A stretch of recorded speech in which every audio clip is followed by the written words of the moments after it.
are our own enemies. We are the deadly virus infecting one another. I read an article that talks about a man said, I got the opportunity to meet 6 rich Ghanaian men, and I asked them this question: why are they not building factories for the youth of this country to get a job to do? These 6 rich businessmen burst into laughter as if I have said something funny. Then one said, the people shouting, no food, no jobs are all thieves. The writer said, I said, really?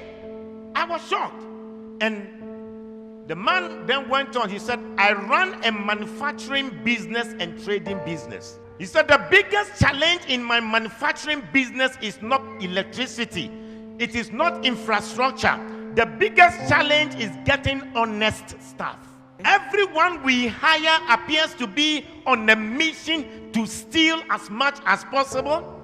They will inflate invoices, recording less than the actual number of units produced. The worst part of it all is that all the fraud we have uncovered is not done by a single person. It is usually many staff who collude with each other, from the production line to sales to finance and even to top management.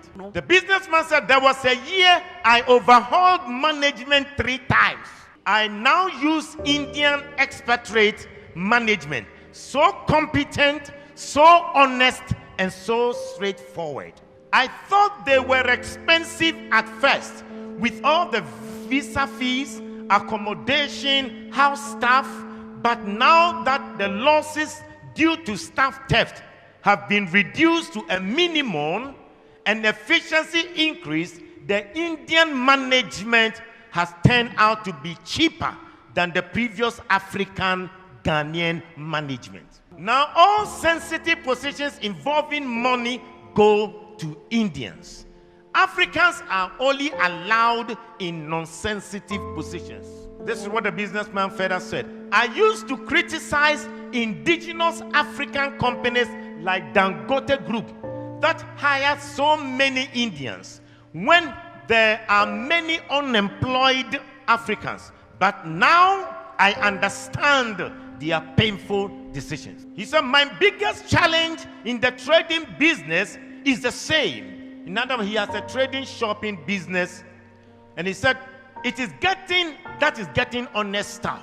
The form of trading occurs in open market and involves staff having access to huge sums of money running into few millions. I know how much I pay to security companies to provide the escort for the staff, not to prevent robbery, but to ensure that the staff will go straight to the bank and will not run away with the money. This money spent on security companies is even enough to be declared as profit. He said we have to spend a CCTV, biometric scanners, and other things that wouldn't be needed if the staff weren't looking for opportunity to steal. He said it got so bad at a point that my own criteria for employing a staff was no longer competence or certificate, but honesty.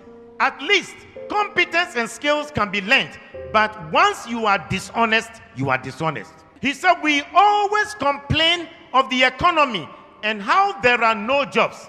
I know people abroad who would have loved to set up job creating businesses in Ghana, but they can't because they can't get a trustworthy person to manage the business. He said, I know people in Ghana with so much money, they want to start factories and other job creating businesses, but they can't because they are occupied elsewhere and they can't get any trustworthy person to run the business. Instead of investing in the real sector and creating jobs, they would rather buy treasury bills and keep their money than opening a business to employ Ghanaians. He said Dangote can open a shop and businesses in every African country in this world.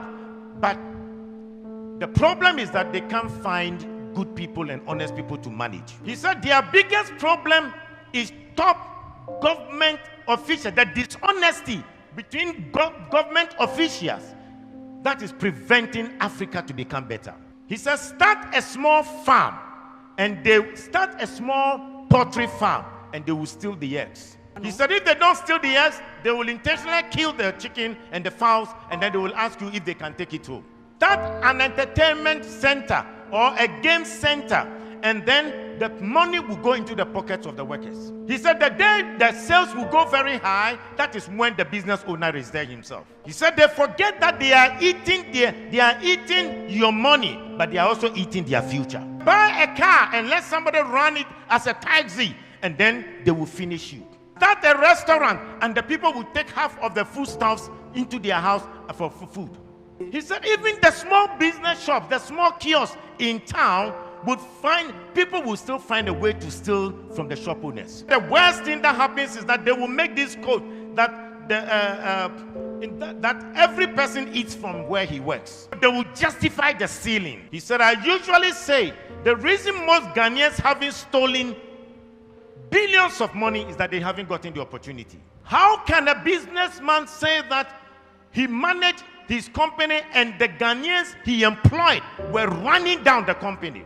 And they would rather prefer Indians to be top managers. And these Indians are managers that they are honest, they are straightforward.